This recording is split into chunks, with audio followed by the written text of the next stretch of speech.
Party all night is the best of the best friend weekend. We can party all night is the best of the best friend weekend. We can party all night. Shout out the whole podcast crew. Everybody already know what it do.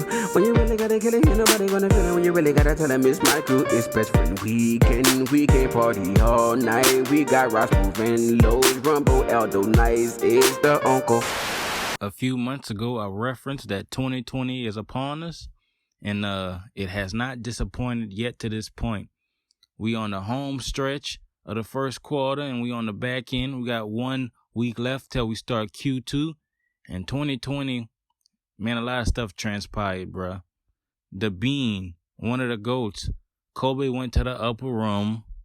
World War III was about to pop off, which still might be a thing. I don't know. A lot of stuff been lost in the shuffle of late.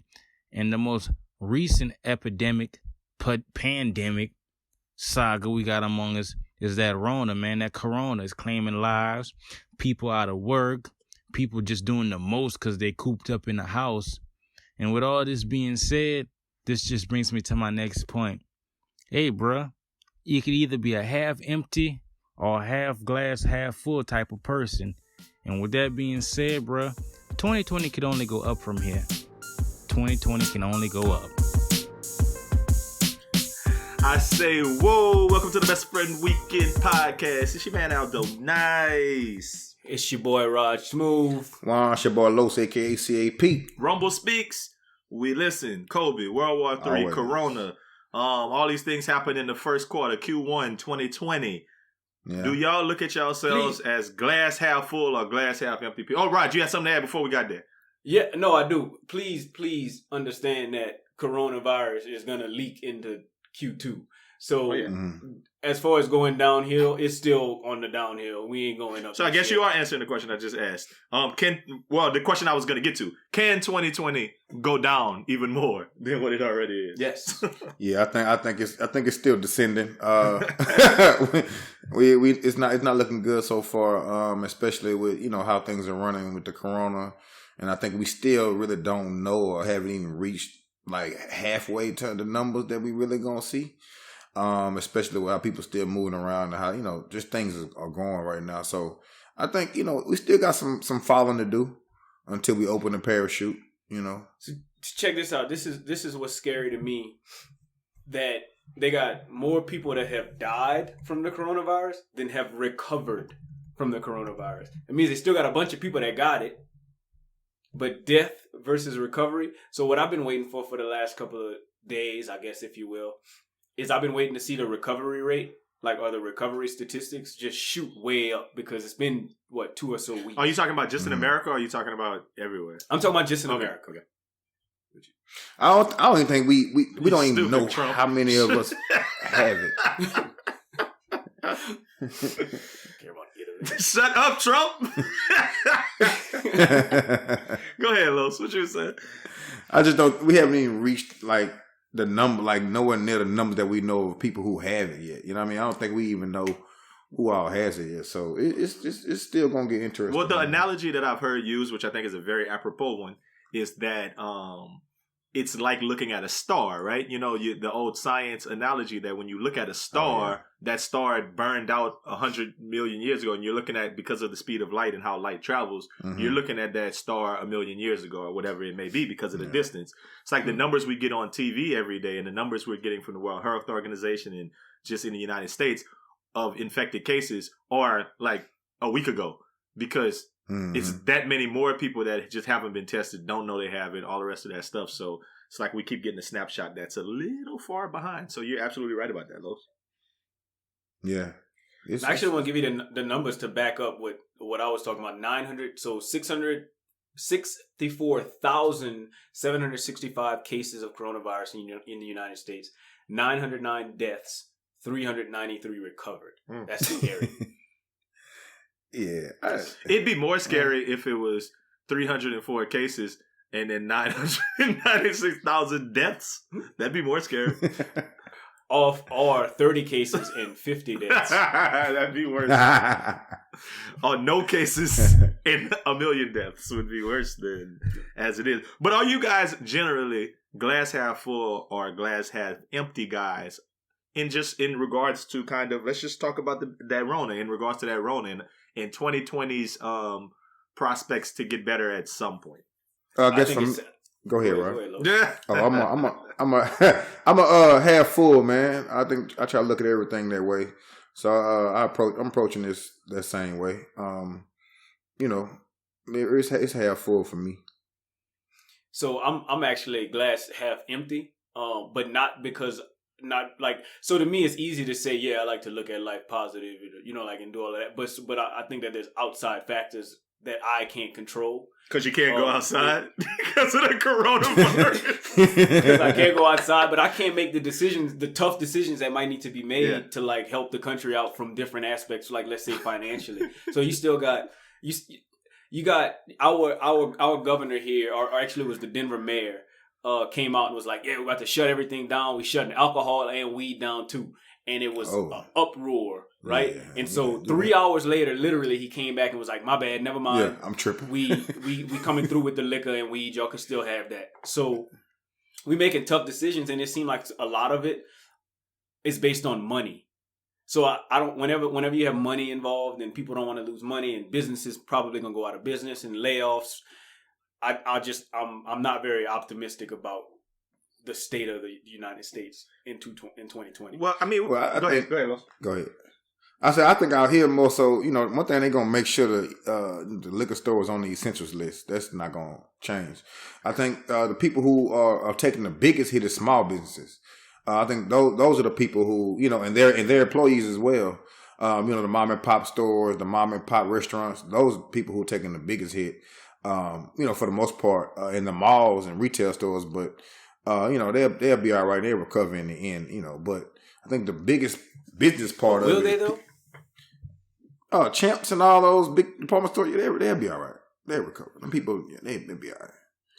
It's always online sales. They'll be all right. It feel like you just conflated small business with Champs. Like, I mean, which one of you said is going to be all right, and which ones aren't? No, I'm saying small business is going to hurt. Like they're the ones who's hurting. Small business is going to hurt. I'm talking about like the people in the mall, like Champs and all those big mall stores. They're going to take. I think the people hits, but they'll be all right. the people who are going to hurt the most are the people that aren't selling anything but a good time.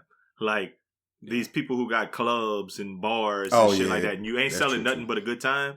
If you ain't been putting away money. Like, I think a lot of these places that we like to frequent, we go have a drink at, we go hang out with in the Houston area, I think they're going to be under new ownership when everything comes back up, if they aren't going to be closed altogether, because they're not going to be able to get their month. They're not going to, or they're going to take out some huge loans to be able to keep the doors open, because if you ain't selling nothing but a good time, I mean, it's kind of tough. Right, yeah. I mean, This is true. I think also one thing that might lead us into the future as far as regular people being business owners, because I think the rich are gonna get richer. I think that there's gonna be like already invented things and already established events or buildings, whatever you want to call it, businesses, business models, business types that the rich just gonna pounce on once all of this is kind of over with. But absolutely, innovation. So we gotta wait for whatever's next to pounce on it, because once we get on the backside of this and we lose all our businesses, all us mom and pops, it's. Well, who they said is actually in a prime position to do what you just said.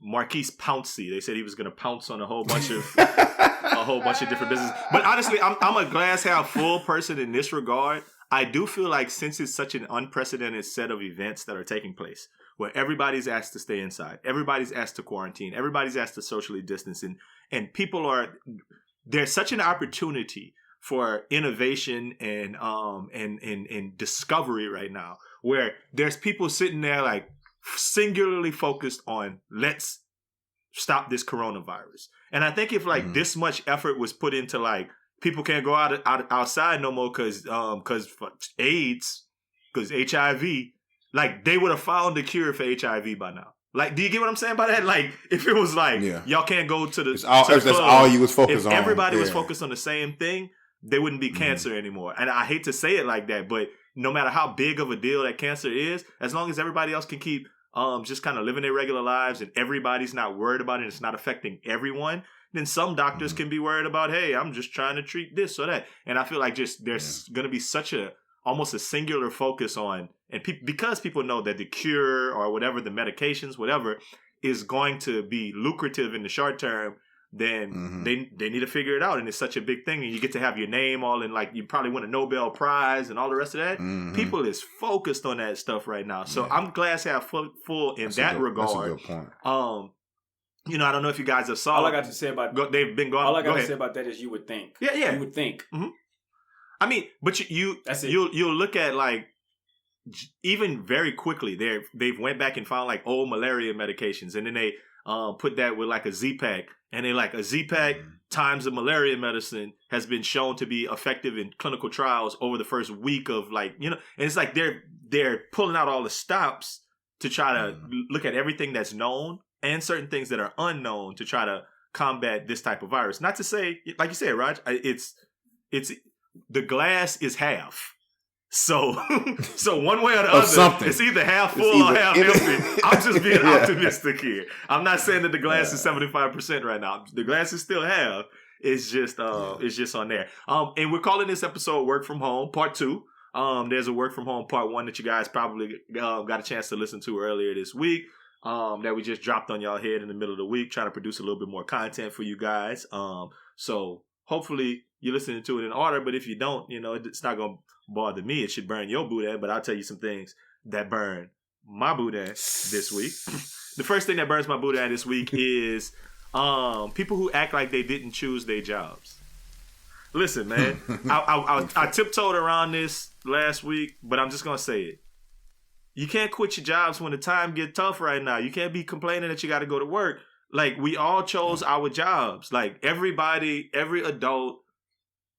I mean, now some people ended up having a job they have and they didn't really make that. That's what I was about to say. Some people don't have no choice. Yeah, that's true. Yeah. But for the most part, people were working towards, like, hey, look, this is what I want to do. I applied for this job. I went on an interview. I tried to have this job and I'm in this job. Now, if you was ready to leave that job before, fine. But don't be like, hey, I've been making these M's doing whatever I'm doing, and now all of a sudden, oh no, this is dangerous. I don't want to do my job no more. That don't really, I don't. I mean, it's a bad time for that right now too, because ain't nobody hiring. So, but Amazon, right? They always hiring at the post office, huh? Yeah, delivery services. Other than that, ain't nobody really hiring.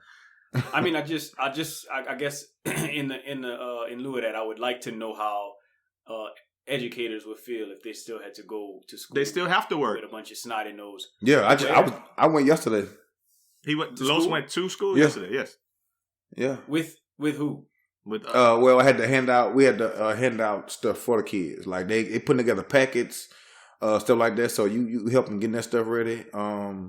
Yeah, but it's pretty much like you. Like it's you and some other people. I mean, I'm still exposed. But it's not like a bunch of random kids. I mean they're coming up there to get food and stuff. Yeah, I get that. I get that. You may feel like the other end of that, and I'd be more than willing to have this discussion with anybody who wants to have it. So if you're listening to the podcast and you want to chime in and you want to have this discussion about working from home versus working at the working in a specific office location, I mean, I have sympathy for the fact that your employer is choosing to put you in harm's way. However, that is the job you chose, and that is the person who's like, and whomever is the corporate ladder is making effed up decisions for your occupation. I'm not saying that they're not. I'm not saying that they're doing the right things. I'm just saying that. But is that not grounds for me to complain? Like, I mean, if I'm in one of those organizations, like, why? Okay, so when I went to my interview and I signed my paperwork and I did everything, there was nothing in there that says, hey, you know, if there's a global pandemic, you're gonna still have to work. Got you. I didn't know that. Yes, it did. It said etc. ... I mean, I'm sure yours said etc. ... as well. Yeah, I'm just saying, like, realistically speaking, there was nothing in there that said that we worked through pandemics. Like, nobody signed up for that. I mean, so we in it, And it's like, okay, well, I don't like this. I don't like being in harm's way. My company is deciding to put me in harm's way, and I can't do nothing else about it because, like Lo said, no one's hiring. Yeah, and my thing is like they knew they didn't close down schools. It was in the U.S. 2 weeks before they decided to close down schools, and some people are going to school after that. And if you really think about the exposure and the probability of probably contracting something, that amount of time that you were around kids is probably way more likely that you would have contracted the disease than continuing to work around adults when you have protocols in place. I mean, but that's not even... Especially young kids. Yeah, man. but that's not even really a huge, like, I guess my point. And you know, Raj, I can feel sympathy for individuals and still sit back and say, I mean, it's your job at this point, and you should be not mad at everybody. You should be mad at your corporate ladder. Like, that's who you should be mad at. But it comes across a lot of times as like, well, teachers got to get to stay home. And I know you didn't use that example just frivolously. You said it because we work in education and you wanted to kind of, have that connection there. But I just think that it's kind of like, that's the wrong tree to necessarily bark up on that. It's y'all administration. But I really wasn't necessarily talking about what you do. I'm talking about like people who like nurses' aides who are mad that they got to go to work. And I'm like, well, I mean, you... Oh, and then you signed up for it. Like, you get my point. Legitimately. That was in the paperwork. Yeah. But you work on the front line. Yeah, like, I mean... that's much different. I'm talking about people retail. like, if you work at the grocery store, people who work at the grocery store, they upset too. Like, you got to come to work, man. People like, need if you start coughing, then... Yeah, I mean, stay home then. But I feel like Raj, we talked about this last week. I feel like what you do in communications, it is important. I just feel like y'all don't have to be there. Like, but I think that's y'all corporate ladder's fault, not necessarily like I hate everybody else who like your boys chilling. I mean, there's a difference between being critical of the decisions that your corporate ladder makes and hating. If you just plain hating because the boys at home, then you have a problem. Oh, it's been folk hating, boy. No, I mean, I saw a post earlier that was like, now we know that what jobs are important and what jobs ain't. Financial advisors, hedge fund people, blah, blah, blah. They name like 5 or 6 jobs. That's not important. But what's important, supermarket workers, stockers, nurses, doctors, teachers, because they all got to work. And they saying like teachers got to work from home and do extra. It's like they put this whole thing like, I guess it was to say, yes, I'm going to get likes because I'm going to name every job that most people have. And then I'm going to, boys who work outside, you know what I mean? And all of that. So it's a bunch. I mean, I just think that it's an interesting thing that burns my Buddha. Just a little bit. Not a lot, but it does burn my Buddha. Another thing that burns my Buddha is the push-up challenge. Y'all knew I was going to bring a challenge. Y'all know I was going to say. Boy, I hate all challenges. Only thing that burned my Buddha about that is having to tag a whole bunch of people. There you go. I was just like, I'll just do it. Then I did it today. I was like, hey, I'm not tagging a whole bunch of folks. I'm just going to do it and then tag yourself or something. I don't know. Whoever want to follow me could do it. Yeah, just whatever. Well, I did it because I just accept it for whoever. Because buku people challenging each other. Like, man, I'm not about to keep I got about 7 challenges. You know what I'm saying? And then so I just like, hey, I did 15 for everybody who challenged me. Y'all take that shit and leave me the fuck alone. Well, you saw Graham Stall over there looking all sexy doing his thing, man. The boy looked like he was doing whole triangle push-ups and shit. Hey, Graham Stall had practiced that. He been practicing that for 3 days. That's why he was late. He been practicing that for a couple of days. That's why he. That's actually the first thing I thought hilarious. About this morning. He practiced that. Made him shoulder tap he practiced. He was working. Like he started off the first day with 5, then he was like, "Okay, I'm up to 6. Yeah, I'm up to 8." Yep. He waited until he got to 10. 10 for 10. Yeah, on that little pad. He been practicing those. But the 10 don't really bother me because I could, I give you 10, but I just didn't feel like doing it yet. What's funny is I saw somebody posted earlier. It was like, "Oh boy asked me to do a 100 push-up challenge." He was like, I unfriended him. I was like, I would have reported that boy for bullying, bruh. 100 straight? 100 straight push-ups? No way. What's wrong with y'all? Nah.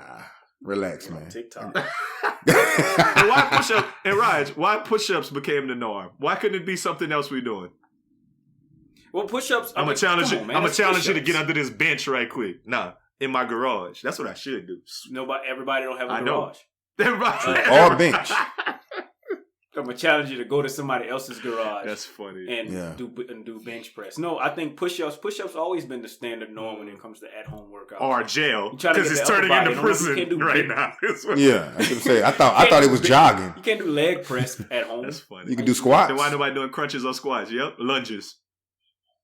Because we're trying to get that upper body nice. You can do Superman. Push-ups work on your arms, your chest, like that. Core, shoulders, your chest, pants, and your shoes. So wipe me down. That's funny. No, I mean, fuck that. I don't care what y'all say. I'm gonna find something else, and I'm gonna be like, oh, I challenge y'all to do this exercise.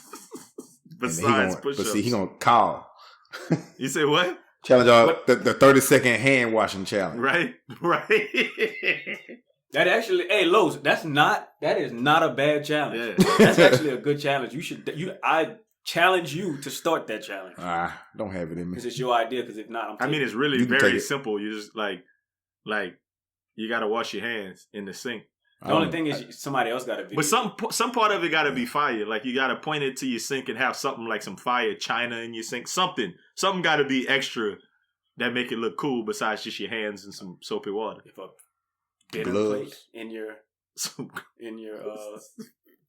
bowl, your sink. Oh no, no, you have a little dude doing push-ups in your sink while you're washing your hands. A little thing. An elf in the shelf in your yeah in the push-up Indian in the cupboard. You're washing your hands on it. All right, look, let me tell y'all another thing that burned my Boudin this week, man. Everybody's a DJ. No, I'm lying. I'm lying about that because that was actually my favorite thing from last week. All of the DJs going out and doing their little concerts. That was my favorite thing. Yeah. Did you send any money? I didn't send any money because I was waiting because Los was supposed to come and we were supposed to do a live Aldo NICE Los DJ hour, but he ain't came yet for me to do it, so I'm about to just do it on my own, and I'm gonna ask for cash out money, and I'm gonna donate it to other people. Other DJs? You gonna pay it backwards? I think it's okay, so it doesn't burn my Boudin, but this part of it is kind of like Thursday, Friday of last week, I thought it was really cool. I think by the time the middle of the week this week, everybody dusting off their equipment and like, oh yeah, I'm a DJ too. And it's like, are you a DJ? Or do you just have just playing some records? That part of it. I mean, I really need a computer and some big speakers. Or you gotta have a little that daddy. Listen, I'm already telling y'all what's on my playlist when I do mine. I'm gonna have the uncle. The uncle. I'm gonna have the uncle. Nah. And exposure. Gotta throw the exposure. And I'm gonna slide in. And I'm gonna slide in like one track from like I came out Music Meech to have a good time. Oh, Music Meech gonna be Music Meech could potentially make the cut possibly. And then you gotta close with Before I Let Go. I'm gonna put Tucker the Young Man, and I thought that maybe we could have had a North Louisiana versus South Louisiana half-hour session, but you not know where to be found. We don't have that much music. Hey baby, yeah, that's what I was thinking. We don't have enough. I thought he was. Well, I can go get that. We got that Big Papa now. What's that little boy name? What's his name from up there? Lil Snoop. Lil Snoop rolling like a 8. No, he's from somewhere else. I thought Lil Snoop was North Louisiana. Okay. I know. Well, you can take anybody north of I-10. We don't need them. It don't even have to be Shreveport. The thing about it, if they ain't Shreveport, I really don't know. You can get people from like Appaloosa. You can have Wo Chi, because Karen Crow is north of I-10. You can have him. I'm cool. I don't even know him. As you shouldn't. Hey, listen, let me give you the last thing that burns my Boudin this week. Zoom. Oh, you talking about, that's one of my favorite Boosie songs.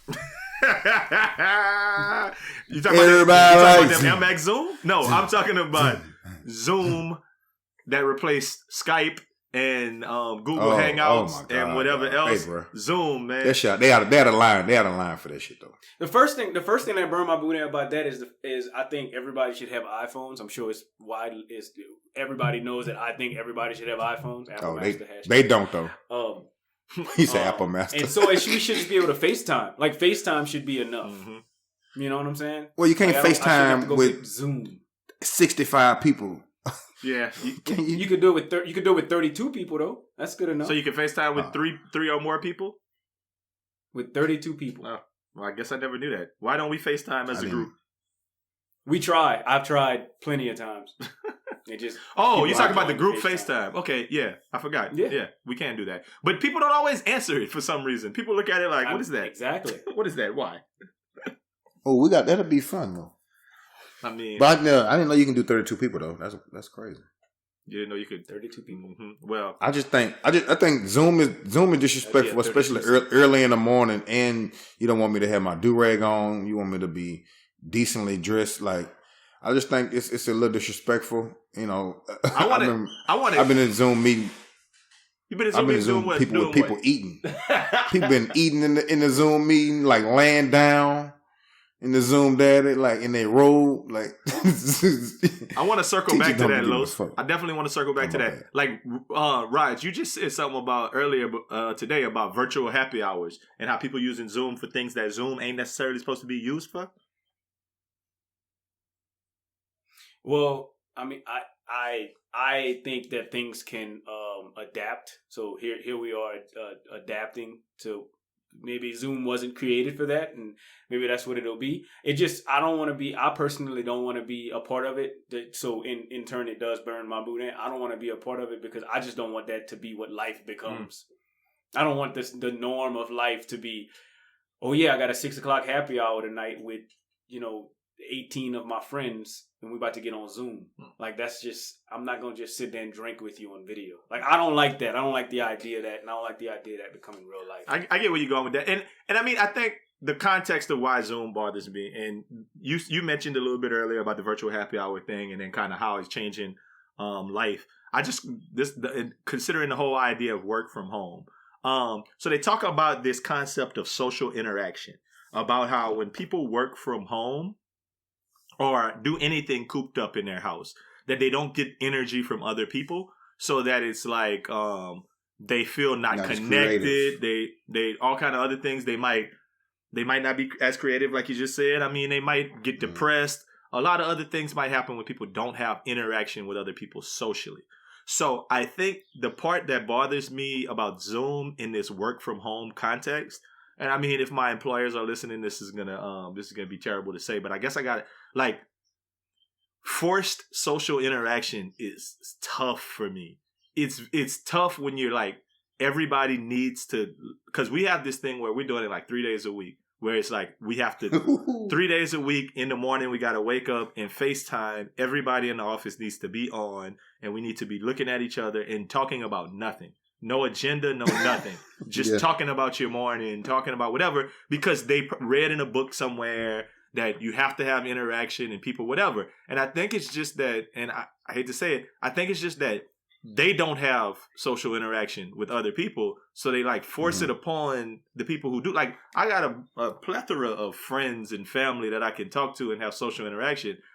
And this is the part that bothers me about it, that I feel like I'm being forced to bring these people from work into my home. If that makes sense. Like when we're FaceTiming and I'm sitting on my sofa or I'm sitting at the table in my house, like, these people before wouldn't have had any reason to know what the inside of my house looks like. They don't need to know what I look like chilling in my crib when it's not at work. And I just kind of feel like that part of it is very strange to me, and it's a little... I don't like it. Invasive. It's invasive. Did you have your do-rag on? I did have my do-rag on. Like, I wasn't about to change how I operated because they want to have that meeting. I had certain standards before. I mean, and I take that to say this. In the past, I've had FaceTime meetings with other people at home, like work-related things. It's happened. But it's not every morning where I'm having to do it for a certain, like, just to be doing it, like to talk to people, just to be talking. It's invasive and it feels weird. Like, I don't know. I just don't like the fact that you have me on this thing and you have me put me in a meeting to talk to some people that I have no reason to talk to. It's just for me. Like, if you're gonna use my time, let's use it effectively. I had no problem going up there and handing out meals, whatever, doing, to go and package and stuff to help the kids. I had no problem with that. But don't have me wake up at 8:30 in the morning to talk to somebody that I have no reason to talk to at all, and we don't have nothing to talk about. Like that drive me. Like, and I just sit there. I don't even say nothing. Well, let me ask you this, because I don't have that same thing, and a lot of our communications with higher ups they're not video conferences. Some of them are, but a lot of them are just calls, from what I understand. Mm-hmm. So, like, what's the point of video conferencing? Like, why? Why? I think the idea is back to that social interaction where they feel like they can see each other and it makes them whatever. Yeah. I think a part of it is micromanagement, where they want to make sure that you're there and paying attention and you're not like just got the phone on and not saying nothing. I get that. Mm-hmm. I mean, micromanaging people are going to micromanage, but I think it's really more of somebody read somewhere that that's how you're supposed to do it in some class about like, oh, this is supervising and managing 101. You need to make sure you do that because if you're not going to see them every day at work, you need to make sure you see them. And I just think from an employee standpoint that I look at that like, oh my God, I don't need to see my supervisor, and I don't need to see the people that I supervise. I don't need to see them. I can send them emails. I can call them on the phone if I need them and talk to them real quick. I don't need to have that interaction.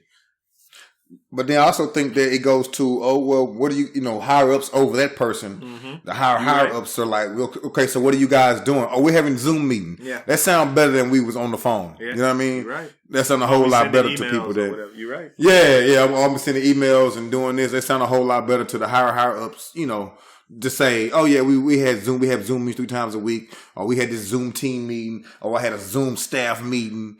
Like, I'm just sitting here watching, you're watching your principal just talk, and you just sitting there. The same way I would do in the meeting, but I'm like, that really could have been an email. Like, it's 70 people on the screen. I can't see. You know how they said a guy with the sign, he held that sign up talking about this meeting could have been an email. I mean, it's really like this Zoom meeting could have been a call. Is what it all is. It really is. Or a text message. Man. Anything. So, I mean, Raj, how do you anticipate, since you talked about earlier how you kind of would like to not be in harm's way and working from home a little bit more than what you're doing now? How would you anticipate that looking in your occupation? How do you think they would handle that? Oh boy.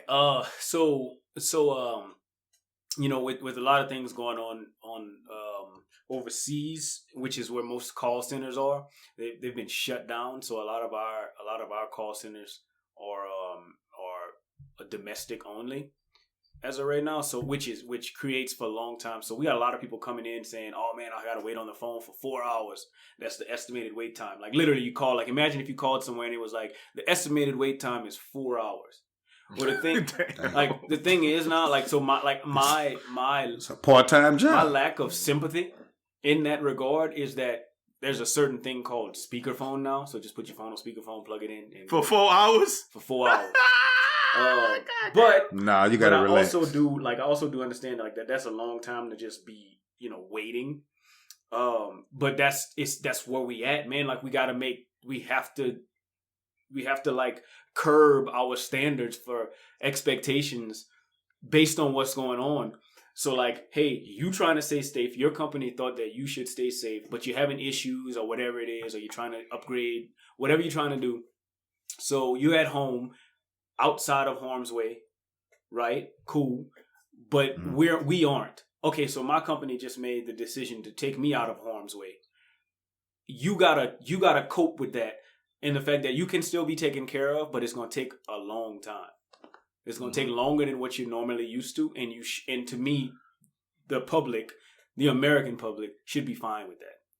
Okay, so I got a question. So why would it take longer? And I hate to say it like this. I'm just like, if you're having a consult, right? Like if someone comes into your store and they have a consultation about some telecommunications things, like, wouldn't you be dealing with one person at a time, and you would be dealing with the amount of people who come into your store? So I don't know. Couldn't it be like a virtual store where they're just like, they would have to like the same way that they would come into the store and wait? So we're not doing any type of consulting or anything like that. Okay.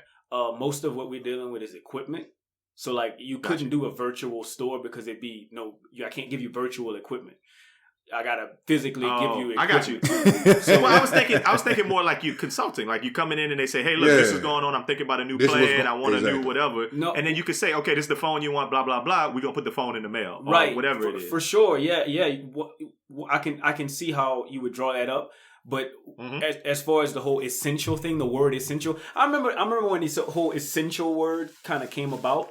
What I was thinking to myself was, this is made up AF. Like, essential, you're telling me I'm essential, but it does carry. But you weren't essential. But a couple of weeks ago, they probably would have been like, "Nah, you ain't essential." But essential. Nah, absolutely. But absolutely. like now I understand what they mean, that they just like inserted the word essential, and like, so whenever people come into the store, we're not doing consulting. We're not sitting here saying, "Oh, your bill's too high. Oh, this, oh, that." Like, no, we're not talking about any of those things. And in fact, we've had to turn away some of those people.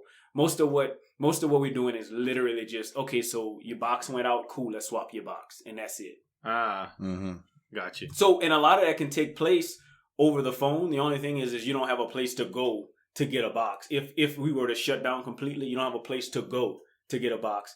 You gotta order one. We could send you. Well, I mean, y'all could do curbside box service. That is like, one of the protocols in our playbook, but we haven't gotten there yet. I mean, for me, the safety aspect would have been like y'all putting up a screen and people can't come in the store, and only like two of y'all in the store at a time, and y'all not actually physically touching nobody or coming into contact with anybody. Y'all passing things through like a drop box, like, here, what you need? Yeah. Okay, cool. Like, I mean, I don't know, but it's so many different things. I'm just kind of putting this idea out there that work from home life, it seems like. And it's crazy because I worked from home a lot before the pandemic. It never was like this. If it was like, hey, I'm working from home on Friday, I would get up, I'd answer my emails, I'd take a shower, work out, pull back out my computer, send more emails to people, maybe work on some documents, work on what I need to do at the crib, maybe work on a website, something, sitting on my sofa, whatever. No one would bother me. Like, that's how my job has always been. Now it's like this bothersome... I want to know what you're doing. I want to talk to you. I want to make sure. Log in and stay logged in for 5 hours. You're logging in at 9 o'clock in the morning. Oh, come on, man.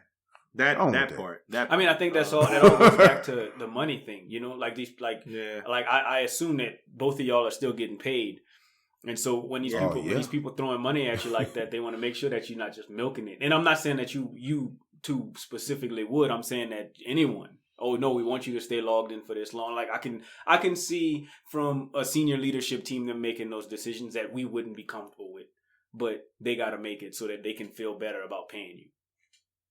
Yeah, I mean, I get it, but I think it's just an interesting juxtaposition because I am a supervisor. I do have a team under me, and I'm not tripping. Like, I trust them to do their work, and I think it's just like that. The director has a different idea because they're privy to different meetings. And I think you put it in context, Raj, when you said they probably meet with somebody else who's telling them who they got to look good, or Los, you might have said that they need to look good in the thing to say, hey, we had a Zoom meeting and everybody comes every other morning we have a Zoom meeting. It sounds better for accountability purposes and everything else. So y'all all right. I mean, we already kind of stumbled into it, but let's get into this week's Rona talk.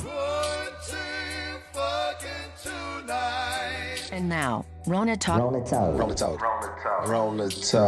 Talk with Aldo NICE, Rog Smuve and Los, a.k.a. C.A.P.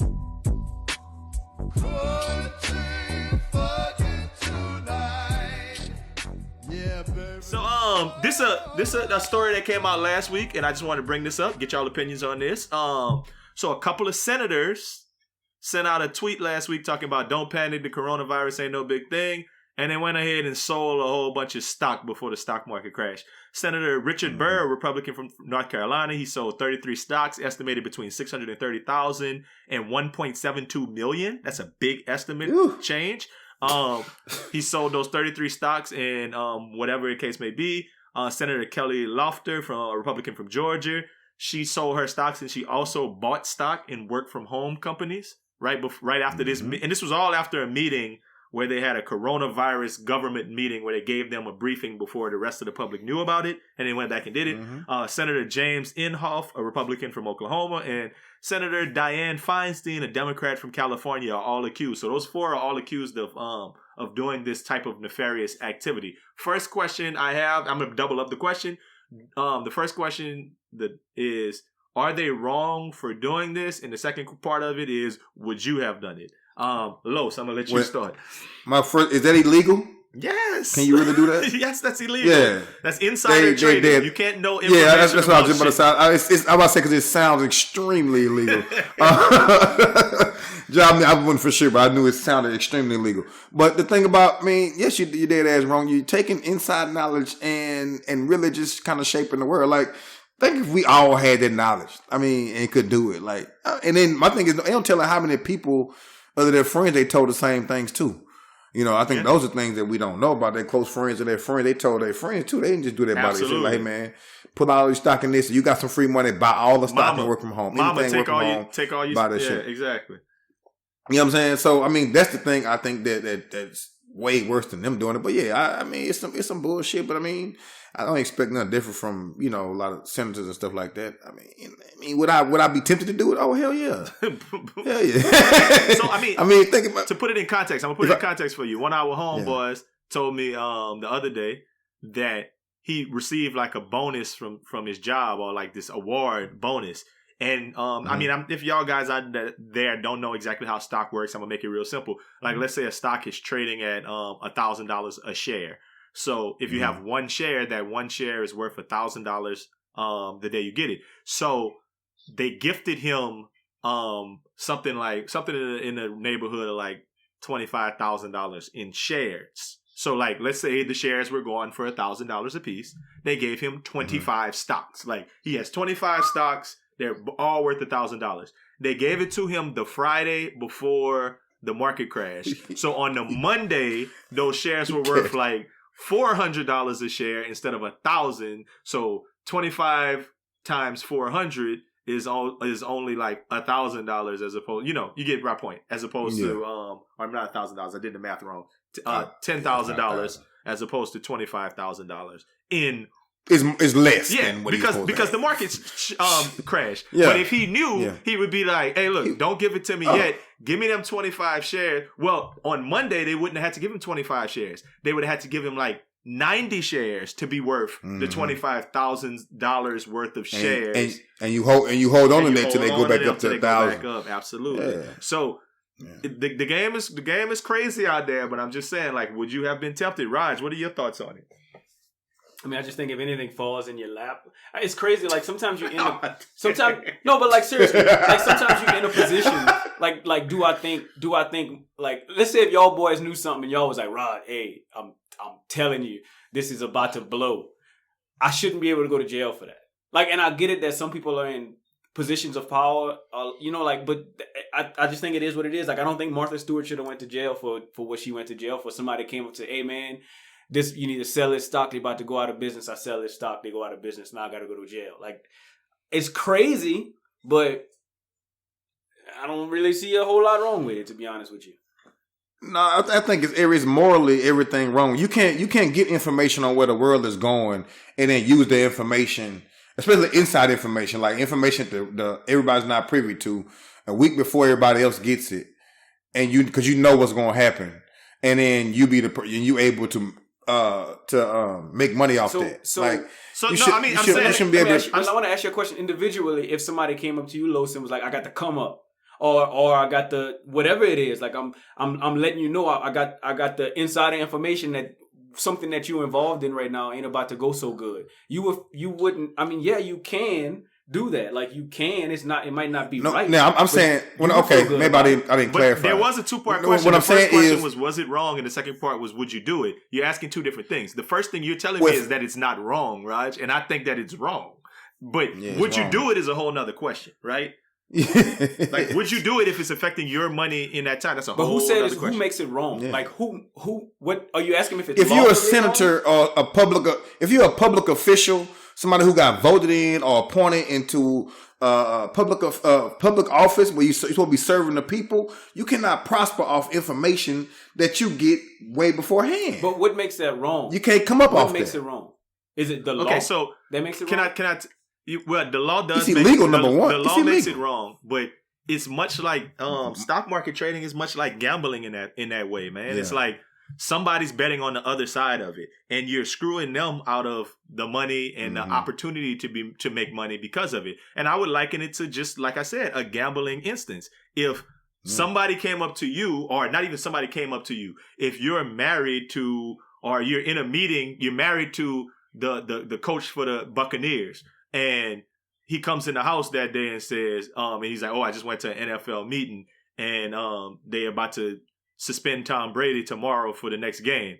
And you go put $50,000 down on a team playing against the Buccaneers the next game because you like, oh, I know Tom Brady's going to be out. The betting line shifts. All of the money shifts. And different other people are affected by that bet you made because the bookie's going to take money in a different way. And I mean, do you think that that's morally right that you have that information, no one else has that information, and you're going to profit off of it? I just don't think it's morally right, honestly. So you put it in perspective for me.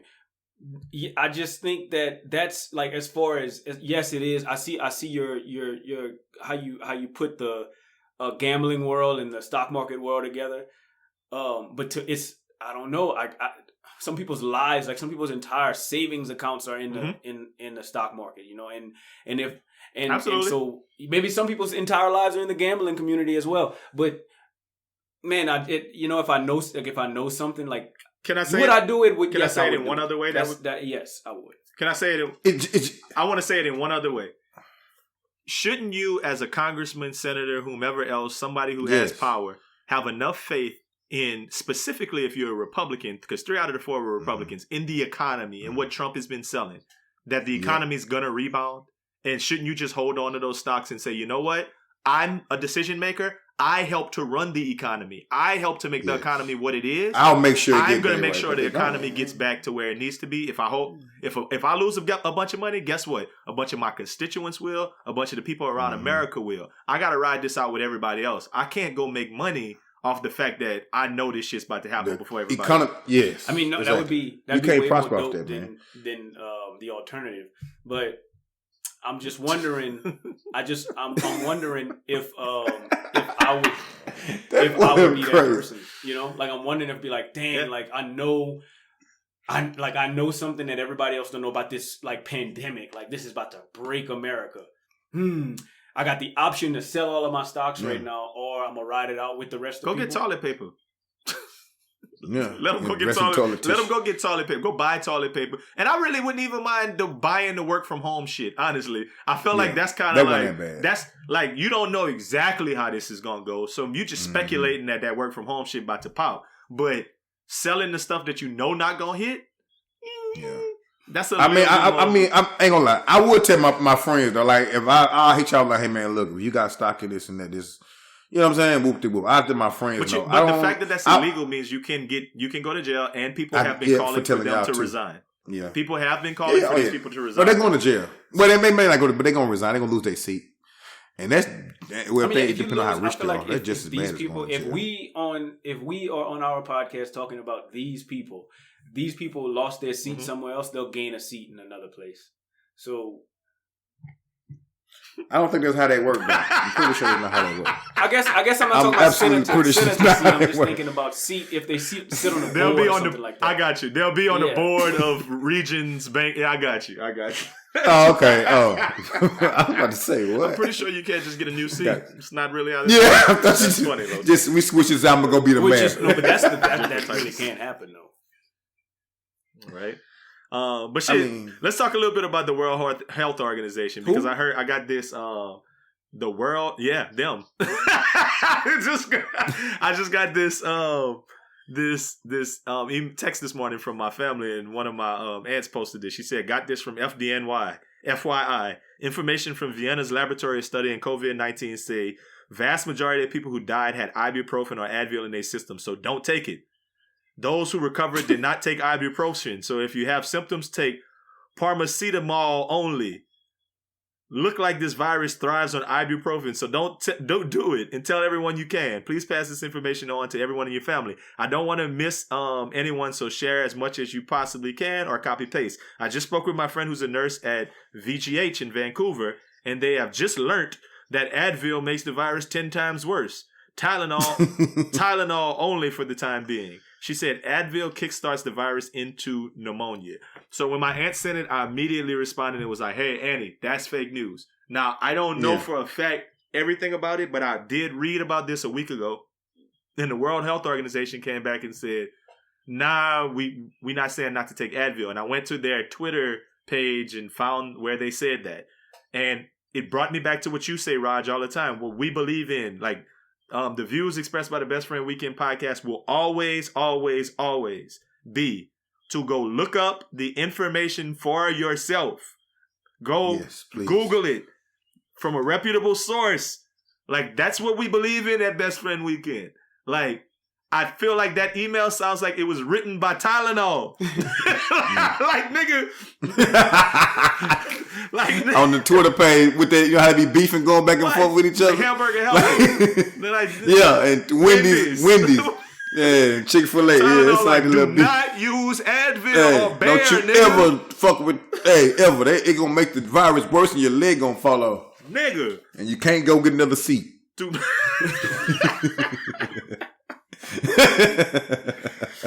not. I repeat, do not use Bear. Only but if you take Tylenol, I promise you'll be good in 2 days max. It's funny. It's like everybody who died from this disease had some medicine in them. You think? Yeah. Duh. But I think the funny, well, not the funny part, but the crazy part about it is so much fake news out when stuff like this going on. You know what I'm saying? You read, wherever you read, you really don't know what to believe. You know what I'm saying? Like, the president with his nonsense he be talking about, you just don't know what's real anymore, man. You know what I'm saying? So you just be like, everything you see is like, Like, we had a podcast about 2.5 years ago that we called Fake News. It was like one of the top first 12, 15 podcasts we ever did.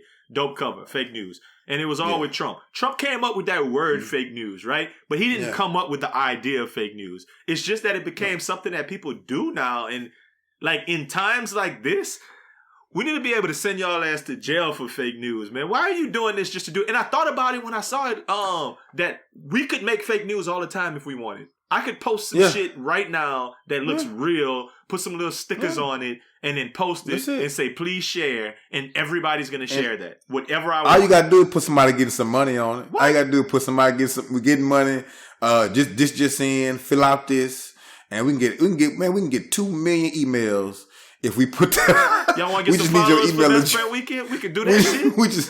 We just need your email address right now. Doing some very in-depth research currently that listening to the Best Friend Weekend podcast has been proven to cure the coronavirus. Yes. So 2 or more, but the only way it goes away completely if you follow them on all social media. Yes. and 5 stars on all platforms. will help your chances. And also, if you wearing merch, I hear you can't get it. I heard that. If you wear Best Friend Weekend merch, Weekend will improve your beard and make it fill in. Like, there's a whole bunch of shit that we like literally fake news is your credit score goes up 26 points, and all your stock will rebound. Even if you lost, it go back in there. Listen to the Best Friend Weekend podcast for all your latest insider news trading.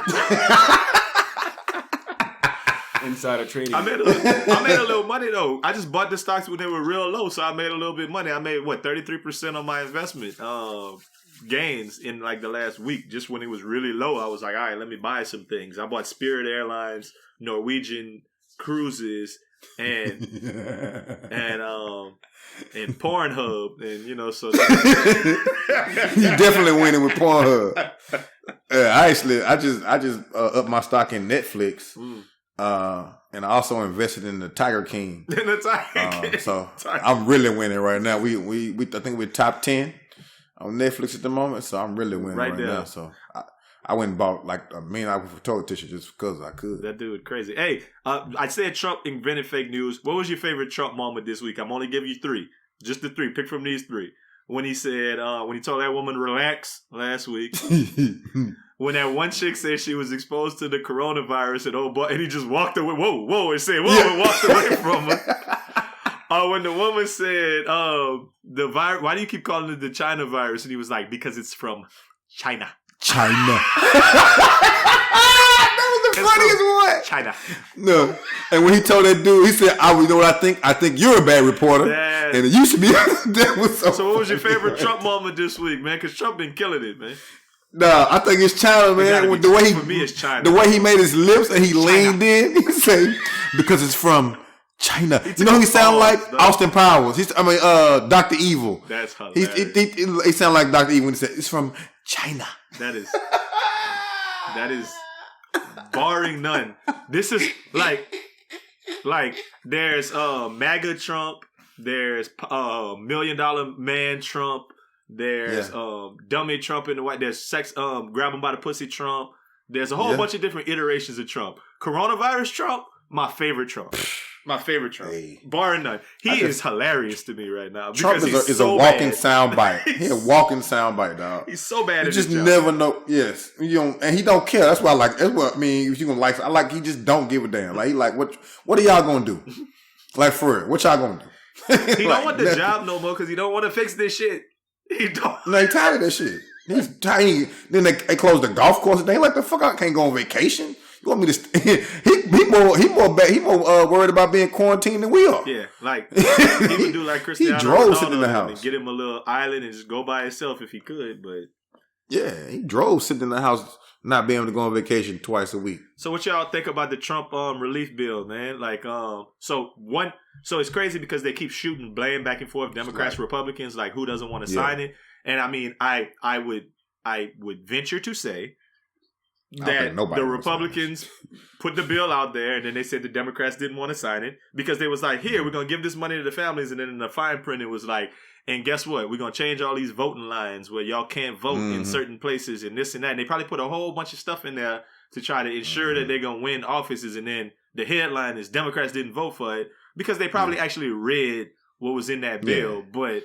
Yeah. It looks like something was passed this week that people are going to get those, whatever it was, $1,500 if you make less than 75, or $1,200 if you make less than 12. If you make less than 75,000. I mean, what are you guys' thoughts on that? I mean, I'm like, oh, I'm close. I just don't know what $1,200 is going to do. You know what I'm saying? Replace that toilet tissue you bought. It's off your 2018 tax return, so I wish it was off of like my 2012 tax returns. But go ahead, that would make a big difference. Well, I'm just saying, even if you make less than $75,000 and you get $1,200, like that's, I mean, I guess maybe some people's rent for a couple of months. I don't know. You ain't lying. Oh. Some people hurting out here. Sure, yeah, sure. I guess I don't know. I guess just for me, $1,200.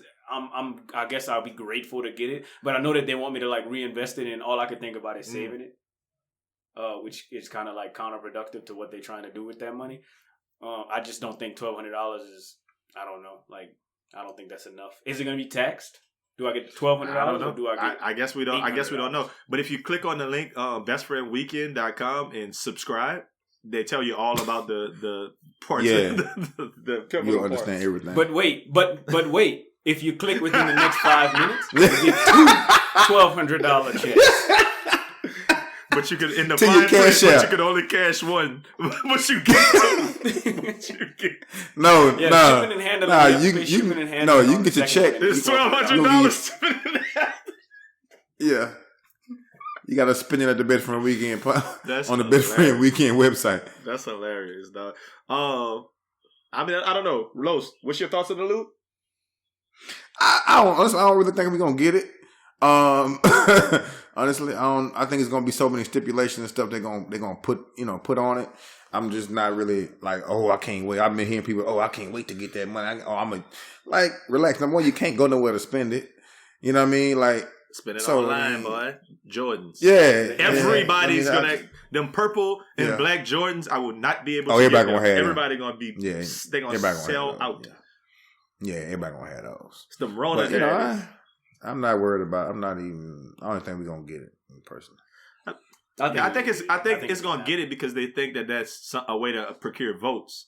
I think that everybody thinks that passing this bill is something that's going to procure votes, so they're going to try to get that to us. So I mean, I get that part. But yeah, man. We'll see. I ain't tripping on it. Whatever, man. The last thing in Rona talk is just y'all heard Slim Thug got it. They say I don't know, but this is the thing that I've been hearing. You know, you've heard it from the different conspiracy theorists. that rappers and celebrities are getting paid to say they got coronavirus. What are y'all I don't thoughts? believe. What are y'all thoughts on that? I don't believe that. Well, what's the kickback on saying you got coronavirus? That it raises awareness and certain people would. That's not what I'm about to say. Make people more serious. You wouldn't stay in the And house so who's unless paying Snoop them? Dogg said it. Coronavirus? Yeah, like LLC? yeah. No, the beer Corona, the company. Corona. Oh no. Mm-hmm. No, I was thinking like the World Health Organization. Who? The World Health Organization. They said that Mike Jones has it. Who?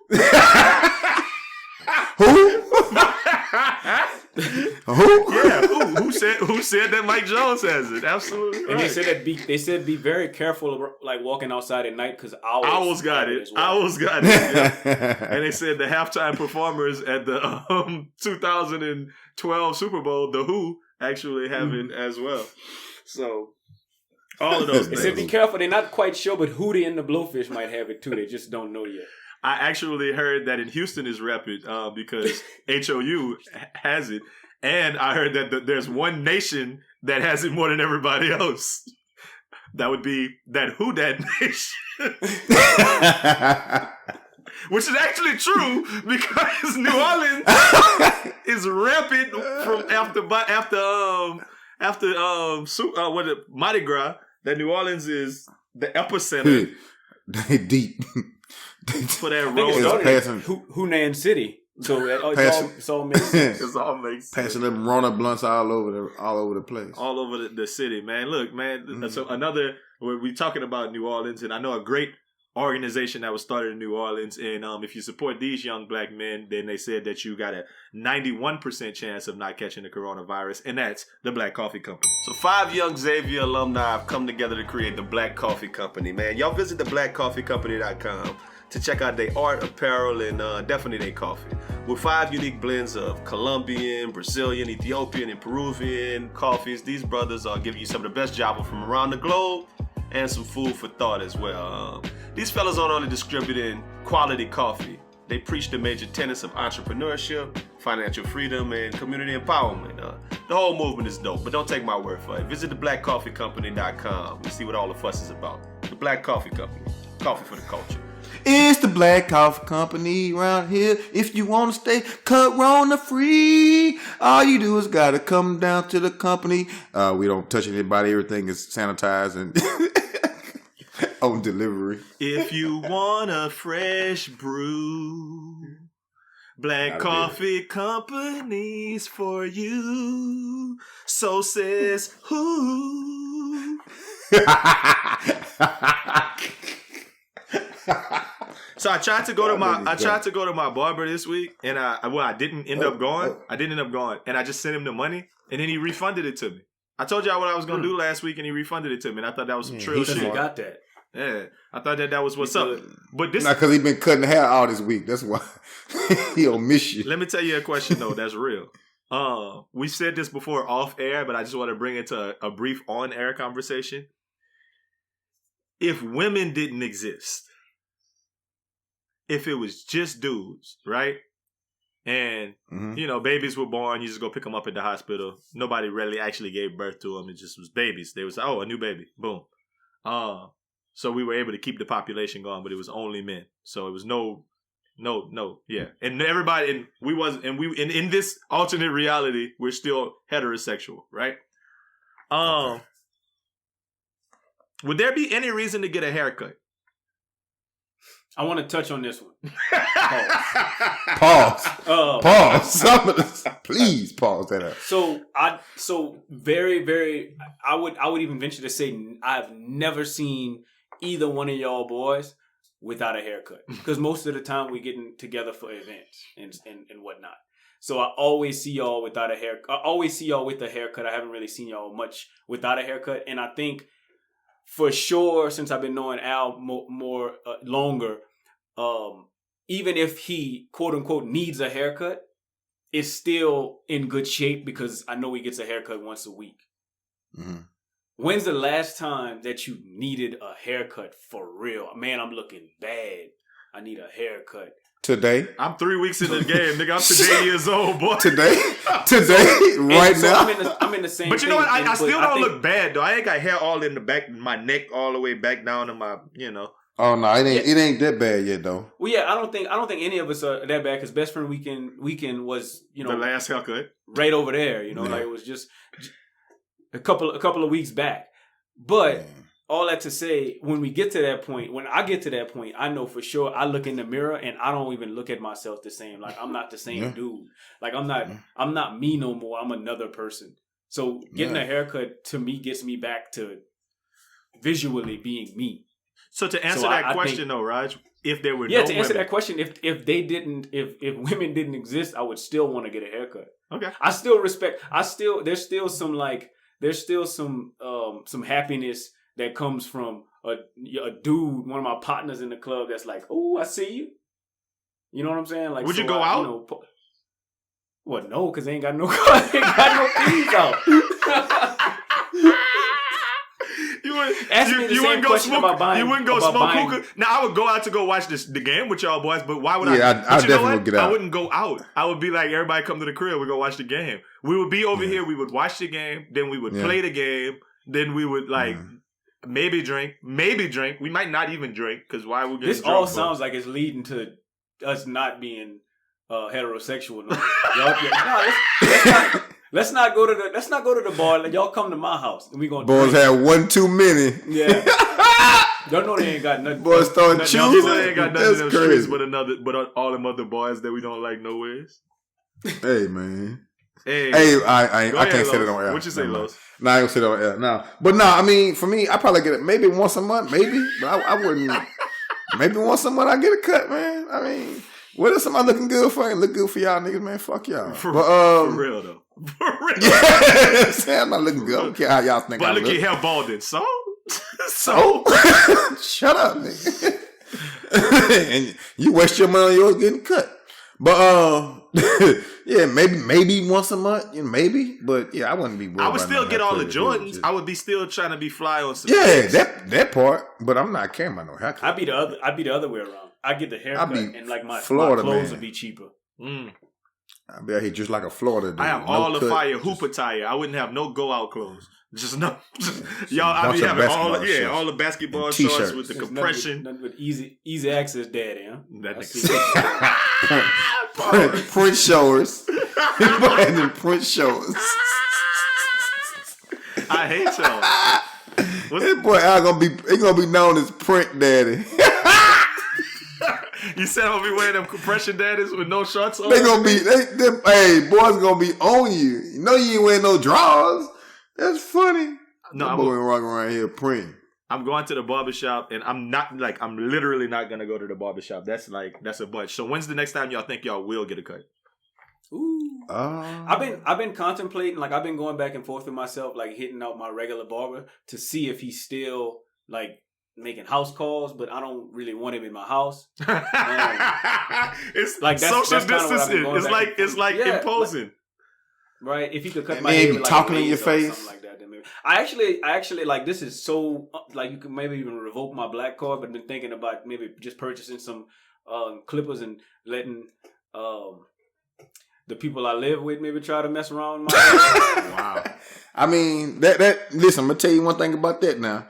You one bad one away like me. I think we all pretty much one bad one away. So that if you do that, now you just get a low daddy. Don't play on your edge. Just get you a low daddy. You don't want nobody playing on your edge at this moment. We too old to getting your edge played with now. I mean this is actually this is a point in time where I told boys that I'm actually thinking about, seeing what that ball talking about. Okay. You said that last week and we said you're gonna blame another piece of advice. You might not come back. You know what I'm saying? Yeah, I think at this point in life, if I go bald, that's it. Like it's not coming back to so out of the three of us, who y'all think is like the most one haircut away? And cue up that music for Nothin NICE to say. Oh, he got me. If you can't say anything nice, don't say anything at all. If you can't say something nice, don't say nothing at all. Nothing nice to say, but Aldo NICE. Ain't nothing nice. Yeah. Shit, so I've been seeing a lot of things in the news about who coronavirus affects. I guess the general consensus is that the disease is most deadly for older people. The mortality rates are very different for senior citizens and people with underlying health conditions than they are for the young and the healthy. And in that way, this disease is a lot different than like the Spanish flu was in 1918 because that affected the soldiers and young people at a much greater rate. So only about 20% of the people hospitalized with coronavirus in the U.S. are between 20 and 44 years of age. Because of this piece of information, we've seen some of the dumbest behavior from young people. I know y'all done all seen this spring break video from Florida with the kids saying they've been planning these trips for months, man. And they could not see themselves going, they couldn't see themselves not going. And that one chick from New Orleans talking about I didn't live through Katrina, so I know I can make it through Corona. I mean, stupid. The words ignorant, or should I say uninformed, selfish, and spoiled all come to mind. Young people think that they're immune, but then I see stories like this. A 37-year-old chick in Idaho, who is a friend of mine, made this post about being in a medically induced coma for 4 days because of contracting the disease, and she had no underlying conditions. Des Ann Romaine is a 36-year-old principal from the Brooklyn Democracy Academy, and she died this week from COVID complications, along with 5 other people under the age of 45 in New York City as of Wednesday. You know, they died. Shit, the first person to die in St. Louis from coronavirus was a woman in her 30s. See what I'm saying? Young people could get it too. And in some cases, they die. Hold up. I'm getting a message right now from who? I'm from the World Health Organization. I'll read it on air. It says, and I quote, "The target audience of this podcast and the people who usually listen to Best Friend Weekend are between the ages of 25 to 44. I know Jay-Z told y'all that 40 is the new 30, and people in their 30s think they can still rock like they're in their 20s, but nigga, y'all not old no more. Y'all not young no more, y'all old. And by the time you hit 30, you definitely got an underlying condition. Just ask Los, aka C.A.P. He got asthma. So maybe them kids in Florida was right. They young and ain't got nothing to worry about because they 19, 20, 21 years old. But you working from home right now, listening to this podcast, you may not be old, but you damn sure not young. And I ain't got nothing nice to say about old people living off the gas of young people who can't get it. So I won't say nothing at all. Hey, if them young folk can get it too, they better sit their ass down. You mad, nigga? We old. That's the part that y'all don't get. Every time I see somebody post, oh man, this young lady got it, man. She was like 41. Bro, we old. Yeah. Bro, definitely. I can't even call people 40 years old no more. Like, I used to think that was old as shit, but now you realize it ain't so bad. I mean, the closer you get to it, you be like, it ain't the worst thing to be 40. I mean, not everybody make it to 40. So, like, you know, it's a tragedy. And we like to look at stuff like, oh, he died in his 50s. He was really young. And that's true. But, I don't know. Yeah, I'm just saying. I think, of course, I know, but I hope you're not saying. I mean, I think that young people have a responsibility in not taking that virus back to their old people. You know what I'm saying? Like, so. I mean, yeah, maybe. You know what? I'm thinking about it. Like, I'm really like as you were reading it. I'm just like saying, don't live off their gas. Don't act like we young. But I'm thinking to myself like, dang, they got a virus out there. I'm in college. I'm back at UL, and spring break coming through. Man, I might have still gone. Rod, you going? I might have still. I know you going. My mom and them probably wouldn't have let me go, but I would have wanted to go at least. I would have been down to go, knowing that I'm gonna be straight. You know. Yeah, I would just need somebody in my life. Like not somebody in my life. I would need my parents or whoever I was around that was older than me to remind me, like, hey, you know, like maybe you not sit your maybe you gonna be all right, but we might not be all right. Now that would make me sit down. The part that would concern me though, Raj, is how hot in the ass we was at like 19, 20, 21 years old. Oh. Like how I'm gonna go just be at my mama's house sitting down still when I know what I know what pussy is like. I'm familiar with pussy at this point. Like very familiar. Like how I'm gonna sit I would in the also house. be it would help and granted this is no comparison to what you just said. But if NCAA 14 it would was out at the time, it would help. Yeah, you're right. If there was a fire, but think about it. When I was in college, it wasn't no internet gaming like that. No, I know. I'm mixing internet. together I remember. sometimes. Yeah. I remember internet gaming being a thing at like in like 05, I remember playing Madden online, like as a thing. And that was, dial up shit. It was like game. It's choppy. You know what I mean? Yeah. It's choppy. Throw the ball up, and the next thing you see is the word touchdown. Right? Yeah, though. Like it's choppy, though. So we're not in them choppy times, man. Look, you just brought this up, and this is how I was going to end the podcast, man. This is part 2, or the second time we're going to discuss living without sports, man. How y'all in week 2 of living without sports? It looked like ESPN listened to us and been playing some of the things that we wanted, but yeah. What else? They called me and told me. They had told you what was happening? They had done told me that. I saw BR betting. BR betting is like doing some shit every day where they put a NFL game on Madden and they do a sim, and then you can go on BR betting and you bet who's gonna win, and then you bet like something. They'll be like combined yards for like Alvin Kamara and Todd Gurley. Bet that bad. And like you bet that bad. No, but if you put it on there, there's no bet. It's a bet, but it's not. I'm sorry. There's awards for it. Like you're not betting anything. Oh, okay. You just guess. Okay, gotcha. And the top 3 people that might who be got fun. like the team right and like the combined yardage get like a hoodie. They send you a hoodie for free. Oh, that's dope. Yeah. That might be fun. I mean, I honestly, like, so also something, shout out Bleacher Report, but also something that Bleacher Report is doing is like showing the NCAA tournament, so March Madness, right? They're showing the NCAA tournament in 10 minutes. You could watch like one game in 10 minutes because they don't show you the free throws, they don't show you the commercials. You know what I'm saying? Like just kind of like NFL replay style. And so I like that. Every once in a while I find myself seeing Zion versus Taco Fall. I'm going to watch that. Yeah. But like I said last week, the brunt of my my sports following comes from seeing what players are doing for free agency. So if I didn't have that, I'm not super interested in watching old games, to be honest. I would just find I'd go play Madden. I'd go play PlayStation or something like that. Emmanuel Sanders. I ain't gonna lie. Oh yeah, that's a bet. See you later, Von Bell. That's a bet. We up. But I guess for me, it's been hurting, man, because I done found myself on the internet on YouTube watching old Lonzo Ball highlights. Like I've been wanting to see some basketball, man. Right. You know what I'm saying? I've been trying to see some basketball, bro. So for me, it's been rough, man. So I done watched. Then I think I watched all the Michael Vick highlights again.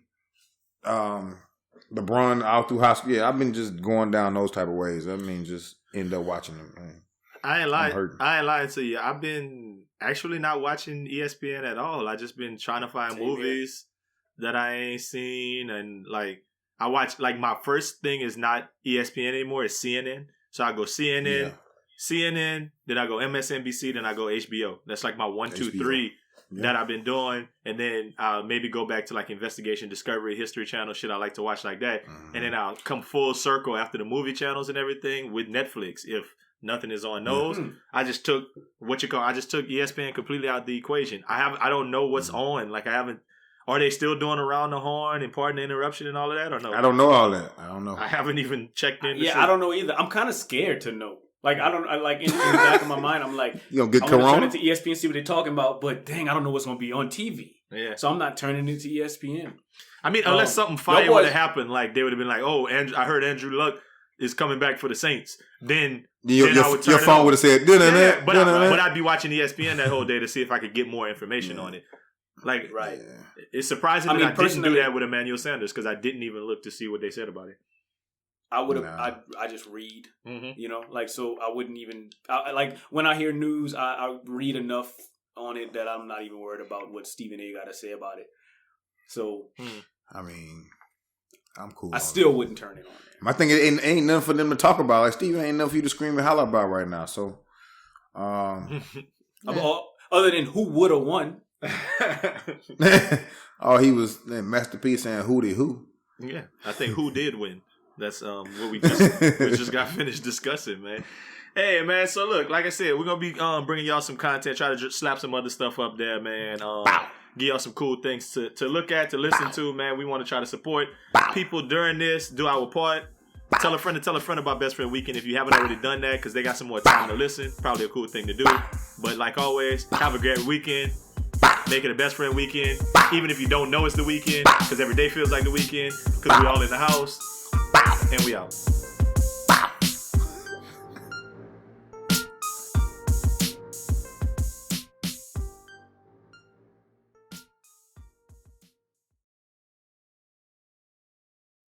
Only how you see it if you about to eat it. This some thick meat. Tell me you ain't vegan. Meat juicy. It don't even need no season. On his knees like he believe in Jesus. Yeah, I'm so nasty. The boys on me like Cassie. Bag heavy like the trash be. Suck it till my throat raspy. Shake it like I need commission. Every day a new position. Giving me dick. Give me kisses. Fingers where I like doing the dishes. Oh. You want to see ass and titties? I got to see cash and plenty. Tell your bitch I ain't friendly? Give him more shade than Fendi. That's what you like to listen fingers to. Where I, fingers in the sink.